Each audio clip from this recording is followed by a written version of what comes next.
Welcome to the Daily History Chronicle. Each day, we travel back to discover a pivotal moment that changed the world. These aren't just dates and facts. They're stories of courage, conflict, innovation, and consequence that still echo through our lives today. Are you ready to explore? Let's see what happened on this day in history. Good morning and welcome to today's episode. I'm Richard Backus, publisher of University Teaching Edition, and each day I invite you to join me as we reflect on a significant moment from our shared past. Today is November 8th, and we're looking back 102 years to November 8th, 1923. On that evening in Munich, Germany, a little-known political agitator named Adolf Hitler burst into a crowded beer hall with armed followers and attempted to overthrow the Bavarian government.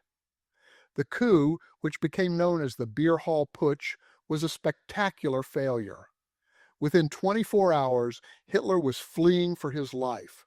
Within days, he was in prison.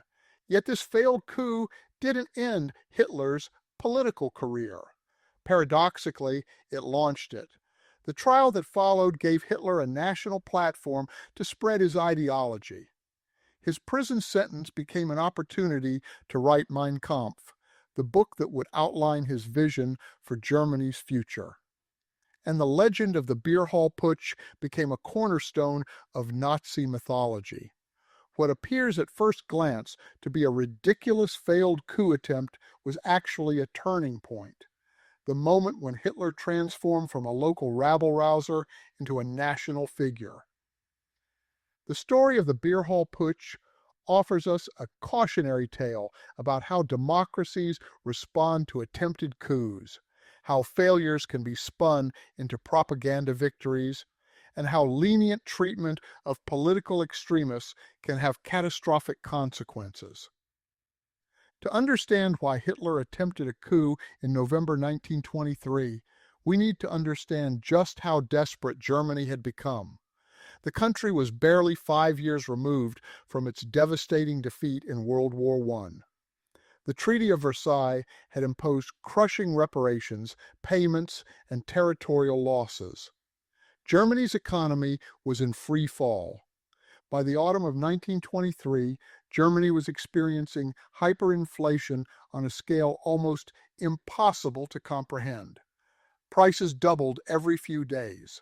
A loaf of bread that cost 250 marks in January 1923 cost 200 billion marks by November. People carried money in wheelbarrows. Savings became worthless overnight. The German middle class was being wiped out. The Weimar Republic, Germany's democratic government established after World War I, seemed powerless to stop the crisis. Many Germans viewed the democratic system as weak, corrupt, and foreign-imposed. Extremist movements on both the left and right were gaining strength. Communist uprisings threatened some cities. Right-wing paramilitary groups, staffed by angry World War I veterans, drilled in the streets. Into this chaos stepped Adolf Hitler, a 34-year-old Austrian-born agitator who had served as a corporal in the German army during World War I.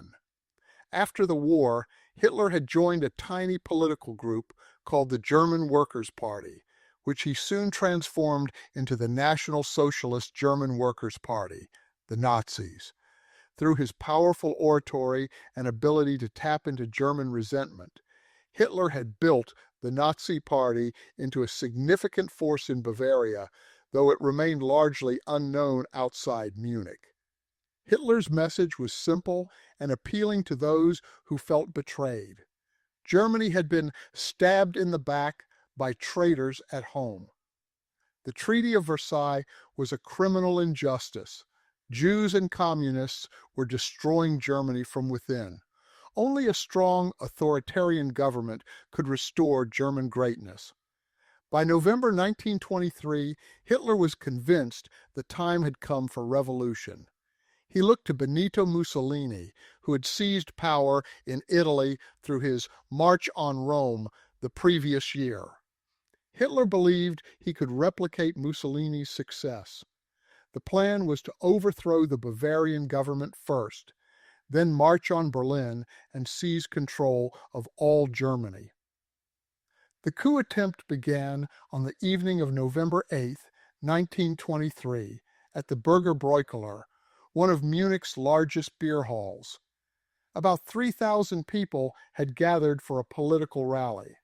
Bavaria's state commissioner, Gustav von Kahr, was giving a speech. Suddenly, Hitler and his followers burst into the hall. Hitler fired a pistol shot into the ceiling to get everyone's attention. He jumped onto a table and shouted that the national revolution had begun. He then forced Kahr and other Bavarian leaders into a back room at gunpoint, where he tried to convince them to join his coup. After some pressure and what appeared to be agreement, the Bavarian officials were released, but Hitler had made a critical mistake. As soon as Kahr and the others were free, they withdrew their support and began organizing resistance. The coup was already unraveling. Hitler's plan depended on the support of the German army and police. He assumed that nationalist sentiment would bring them to his side. He was wrong. Most military and police units remained loyal to the government. Without them, Hitler had only a few thousand poorly armed followers, many of them drunk, against the organized forces of the state. The next morning, November 9th, Hitler and his supporters, including World War I hero General Erich Ludendorff, decided to march through Munich in a final attempt to rally public support. About 2,000 men, some armed, set out through the city. They hoped that their show of force would inspire others to join them and that the army wouldn't fire on the famous General Ludendorff. They were wrong on both counts. As the marchers approached the center of Munich, they encountered a police cordon blocking their path. Shots were fired. Historians still debate who fired first. In the brief exchange of gunfire, 16 Nazis and 4 police officers were killed. The marchers scattered in panic. Hitler, who had locked arms with another marcher who was shot, fell to the ground and dislocated his shoulder. He fled the scene in a car and went into hiding. Ludendorff, with remarkable bravery or foolishness, continued marching straight toward the police and was arrested without resistance. Within days, police tracked Hitler down at a supporter's house outside Munich. He was arrested and charged with treason. The Beer Hall Putsch had failed. It seemed like the end of Hitler's political career. Many observers expected he would be executed or at least imprisoned for decades and then deported to Austria. The Nazi Party was banned. Its leaders were in jail. It appeared to be just another failed coup in the chaotic Weimar period. But that's not how the story ended. Hitler's trial for treason began in February 1924 and became a sensation. The judges were sympathetic to right-wing nationalism and allowed Hitler to turn the proceedings into a political theater. Rather than defending himself against the charges, Hitler went on the offensive. He used the trial as a platform to spread his ideology to a national audience.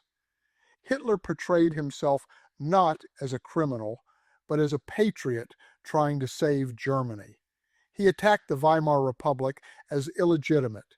He blamed Germany's problems on Jews, communists, and democratic politicians. He delivered passionate speeches that were widely reported in newspapers across Germany. Suddenly, people who had never heard of Hitler now knew his name and his message. The judges, showing remarkable leniency, convicted Hitler but sentenced him to only 5 years in prison, the minimum sentence for treason.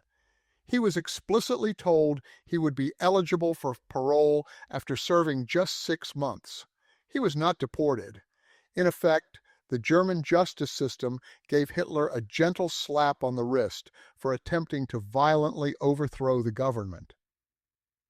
Hitler served 9 months at Landsberg prison, where he lived in comfortable conditions. He received visitors, including admirers who brought him gifts.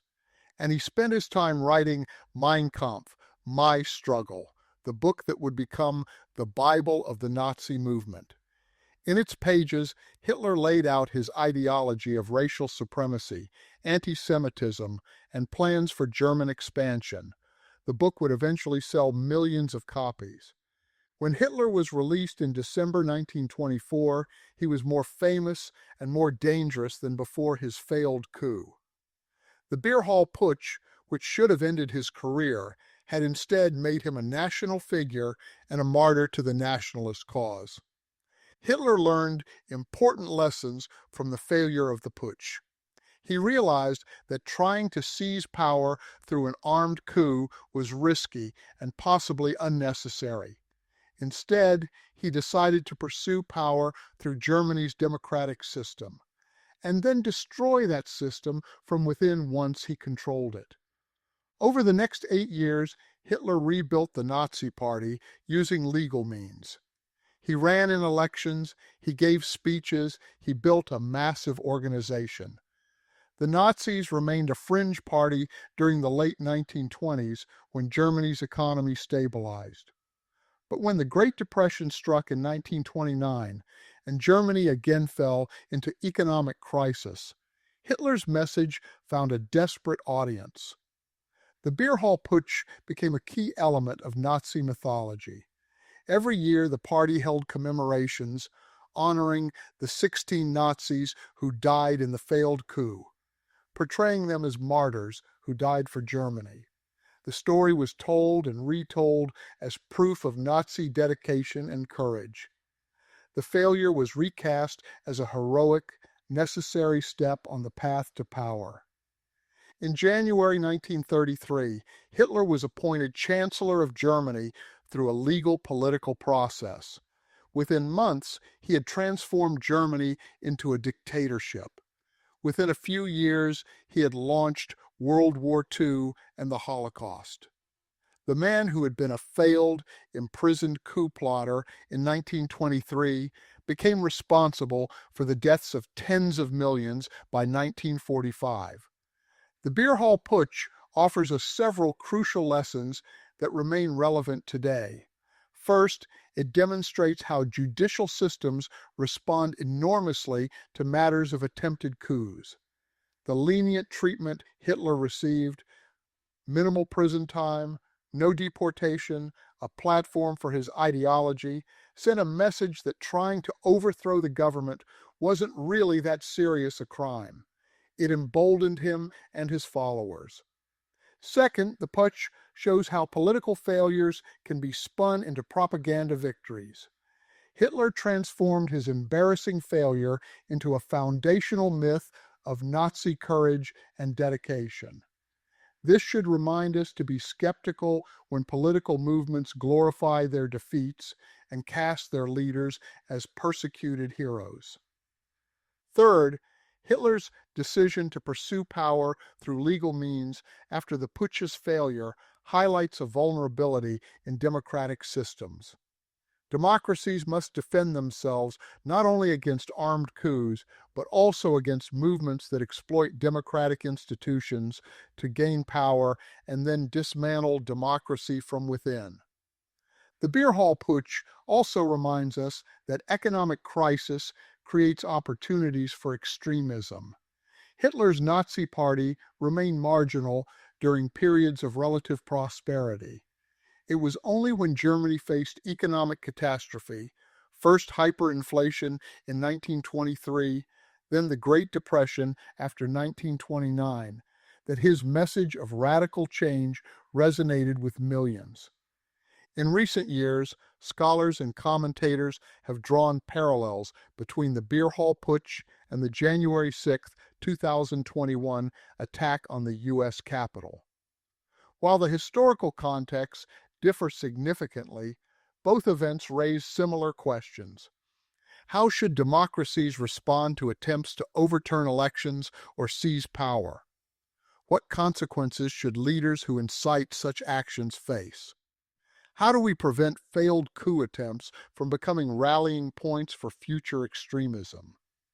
The Beer Hall Putsch doesn't provide simple answers to these questions, but it does offer a warning. Failed coups that go unpunished or are treated leniently can embolden rather than deter extremism. Perhaps the most important lesson from the Beer Hall Putsch is that we should take attempted coups seriously, even when they fail, even when they seem incompetent or absurd. Hitler's coup was poorly planned and quickly defeated. It's easy to look back at photographs of Hitler and his followers and see them as ridiculous, which in many ways they were. But treating them as merely ridiculous, rather than as genuinely dangerous, was a mistake that German institutions made in 1924. The judges who sentenced Hitler to minimal prison time, the officials who allowed him to use his trial as propaganda, and the politicians who later cooperated with the Nazi Party, thinking they could control Hitler, all of them underestimated the danger until it was too late. Democracy requires more than just democratic institutions. It requires those institutions to defend themselves vigorously against those who seek to destroy them. It requires consequences for those who attempt to seize power illegally. And it requires citizens to recognize threats to democracy even when those threats initially appear weak or laughable.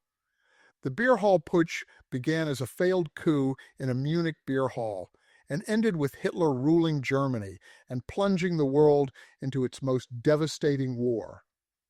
The path from that November evening in 1923 to the horrors of the 1940s was neither inevitable nor unpredictable. At multiple points, different choices by German institutions and leaders could have stopped Hitler's rise. The failure to make those choices remains one of history's most consequential mistakes. The great philosopher George Santayana once wrote, "Those who cannot remember the past are condemned to repeat it." The Beer Hall Putsch teaches us that democracies must take threats seriously, and that lenient responses to attempted coups can have catastrophic consequences. Understanding how Hitler transformed failure into opportunity helps us recognize and resist similar dangers in our own time. Thank you for joining me today. I'm Richard Backus, and I'll be back tomorrow with another story from our shared past.